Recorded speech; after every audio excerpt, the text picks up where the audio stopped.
My fiancée tried to frame me for embezzlement, but my autistic brother uncovered her web of lies. My life used to be a carefully constructed edifice, built on hard work, quiet ambition, and the unwavering love of my family. I'm a software engineer, not flashy, not a social butterfly, but dependable. My routine was a comfort, coding during the day, hitting the gym, and then retreating to my quiet apartment, often spending evenings with my younger brother, Leo. Leo is autistic, and while he navigates the world differently than most, his mind is a labyrinth of logic and patterns, a fact that would, unbeknownst to me, become my salvation. He works as a data entry clerk from home, meticulously categorizing information, and his attention to detail is legendary within our family. My parents, bless them, always emphasized that Leo's way of seeing the world was a gift, and they instilled in both of us a profound respect for truth and integrity. Then, 3 years ago, Sarah entered my life, and the quiet rhythm of my existence was dramatically altered. She was everything I wasn't: vivacious, outgoing, with a laugh that filled every room she entered. She worked in marketing, a field I barely understood, but she spoke about it with such passion that I found myself captivated. Our courtship was a whirlwind. She introduced me to a world of bustling social events, sophisticated restaurants, and spontaneous weekend trips, pulling me out of my comfortable shell. I was utterly smitten. She seemed to genuinely appreciate my quieter nature, often telling me how refreshing it was to be with someone so grounded, so intelligent. She even bonded with Leo, something that truly melted my heart. She'd listen patiently as he explained complex algorithms or the intricate details of his favorite historical periods, and she'd smile at his unique observations. My parents adored her, seeing her as the perfect complement to my reserved personality. They believed she brought out the best in me, and I, in my naive bliss, agreed. 18 months into our relationship, I proposed. Sarah wept with joy, and I felt like the luckiest man alive. We started planning the wedding almost immediately, a grand affair that Sarah insisted upon, citing her large family and extensive network of friends. I was happy to defer to her on most of the details. As long as she was happy, I was happy. Our careers were both on an upward trajectory. I had recently been promoted to a senior position, overseeing a new, lucrative project at my company. It involved developing a secure payment processing system for a major client, a multi-million-dollar contract that was critical to the company's future. The responsibility was immense, but I thrived on the challenge. My work required me to handle sensitive financial data, access secure servers, and manage a significant budget. I was meticulous, double-checking every line of code, every transaction. Trust was paramount in my role. Around the same time, Sarah started hinting at financial struggles within her own family. Her parents, she explained, were facing unexpected medical bills and a downturn in their business. She spoke of her desire to help them, to ease their burden, and I, ever the supportive partner, encouraged her. I offered financial assistance, but she always politely refused, insisting she could handle it. She said she was exploring new investment opportunities, trying to find a way to generate quick capital. I admired her tenacity, her fierce loyalty to her family. I was so engrossed in my work and our wedding plans that I failed to notice the subtle shifts in her behavior.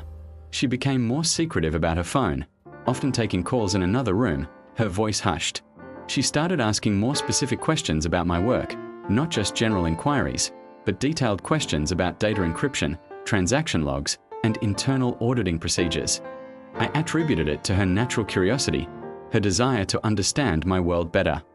I even shared some general information, never anything confidential, but enough for her to grasp the basics of my role. The first tremor in my carefully constructed world occurred about 4 months before the wedding.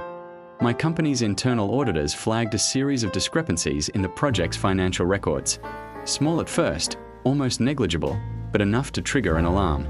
Transfers to shell companies, seemingly legitimate invoices for services never rendered, all totaling a significant sum. My name was attached to many of the approvals, the digital signatures matching mine perfectly. Panic began to set in. I knew I hadn't authorized these transactions. My stomach churned with a sickening dread. I immediately launched my own investigation, poring over logs, cross-referencing data. The more I dug, the more convinced I became that someone was meticulously attempting to frame me. The fraudulent transactions were artfully disguised, interwoven with legitimate ones, making them incredibly difficult to detect. It was a sophisticated scheme, far beyond the capabilities of an amateur. The company brought in external forensic auditors. They were ruthless, their questions sharp and accusatory.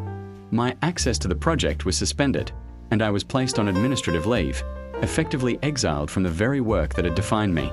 My reputation, built over years of diligent effort, was crumbling. The whispers started, first amongst colleagues, then escalating to hushed conversations with my superiors. They were polite, professional, but the suspicion was palpable. I was innocent, I knew it, but how could I prove it? The evidence, meticulously fabricated, pointed directly at me. Every night, I would return to my apartment, the weight of the accusations crushing me. Sarah was outwardly supportive, comforting me, expressing her outrage at the injustice. She'd hold me, stroke my hair, and tell me that we would get through this together. She even suggested I consider legal counsel, recommending a firm she knew. I, grateful for her unwavering support, took her advice. My parents were distraught. They knew their son. They knew I would never compromise my integrity, but even they struggled to reconcile their belief in me with the mounting evidence. Leo, however, was different. He didn't express anger or sadness in the conventional way. Instead, he became intensely focused. He'd sit beside me for hours, watching me as I reviewed documents, occasionally asking a pointed question about a specific data point or a timestamp. He seemed to be absorbing every detail, his mind whirring with its own silent calculations. I confided in him everything, the full scope of the accusations, the technical details of the embezzlement scheme, the sheer impossibility of my involvement. I showed him the audit reports, the transaction logs, the timelines. He listened intently, his gaze unwavering. One evening, about a month into my suspension, Sarah brought over a bottle of expensive wine, insisting we needed to relax. She talked about our future, about overcoming this hurdle, about how strong we were as a couple. She then mentioned that her financial issues had magically resolved. She had apparently made a very shrewd investment, turning a significant profit. I was relieved for her, genuinely happy that her family was no longer struggling. As the evening progressed, the wine flowed freely. I felt a loosening of the tension that had gripped me for weeks. Sarah then casually brought up a new detail, something she said she had just remembered. She claimed to have overheard a conversation between two of my colleagues a few months prior, discussing how they could manipulate the system to bypass certain security protocols. She described their alleged plan in surprising detail, including specific technical terms and methods that would be difficult for someone outside the industry to know. She even named the colleagues. A cold knot formed in my stomach. The details she provided were eerily similar to the methods used in the embezzlement scheme. Why hadn't she mentioned this sooner? It felt too convenient, too perfectly aligned with the accusations against me. I tried to dismiss the thought, to tell myself I was paranoid, that stress was making me suspicious, but the seed of doubt had been planted. I thank her for the information, feigning a sense of renewed hope, and she beamed, clearly believing she had just helped me tremendously. Later that night, long after Sarah had left, I found Leo sitting at his computer, his screen filled with complex datasets. He didn't look up when I entered. "She's lying," he stated, his voice calm, matter-of-fact. I stared at him, my heart pounding. "What are you talking about, Leo?" I asked, my voice barely a whisper. He turned to me, his eyes bright with an intensity one rarely saw. "Sarah, the information she gave you tonight, it's too specific, and it contradicts the patterns." He then proceeded to lay out his findings with chilling precision. For weeks, while I was spiraling, Leo had been working in secret. He had meticulously analyzed every piece of information I had shared with him, cross-referencing it with publicly available financial data, news articles, and even social media posts. He had built a vast, intricate timeline of Sarah's activities, her finances, her movements, completely independent of my own investigation. He showed me how Sarah's supposed shrewd investment coincided almost perfectly with the first major fraudulent transaction. He pointed out inconsistencies in her spending habits, a sudden influx of cash that didn't align with her reported income or her supposed investment timeline. He had even managed to access public records of her family's finances, discovering that their supposed medical crisis was largely exaggerated, if not entirely fabricated. But the most damning evidence came from her phone. Leo, with his uncanny ability to reconstruct digital footprints, had noticed a pattern. Sarah had a habit of pocket dialing him occasionally, something I had always found endearing, a sign of her absent-mindedness. But Leo, ever the data analyst, had collected those instances. He had audio recordings, accidental snippets of conversations, background noises. He played one for me. It was muffled, indistinct, but I could make out Sarah's voice, hushed and urgent, discussing moving the funds and covering the tracks. What truly sent a shiver down my spine was a distinct background noise, the specific hum of the server room at my company, a sound I knew intimately from years of working there. It was undeniable. Sarah had been in the building, around the time the fraudulent transactions occurred. The technical details she gave you tonight, Leo continued, his voice devoid of emotion, are from a technical forum. She paraphrased a discussion on a public forum about exploiting a hypothetical vulnerability, thinking you wouldn't recognize it. But I traced it. It's a very obscure thread, but the timing of her recollection aligns with her recent searches on the forum. My blood ran cold. The web of lies was unraveling, revealing a monstrous betrayal. Sarah, my fiancée, the woman I loved, was orchestrating my downfall. She wasn't helping me. She was framing me, meticulously crafting a narrative to incriminate me while simultaneously positioning herself as the supportive, caring partner. The purpose became chillingly clear. With me out of the picture, implicated in a major financial crime, she would be free to disappear with the embezzled funds, her carefully constructed investment story providing a convenient cover. The next few days were a blur of shock and cold, calculated action. My parents, once they understood the depth of Leo's findings, were consumed with a fierce protectiveness. My father, a man of quiet strength, immediately contacted his network of legal contacts. We presented Leo's comprehensive report, a digital dossier of Sarah's deception, to my company's forensic auditors and the police.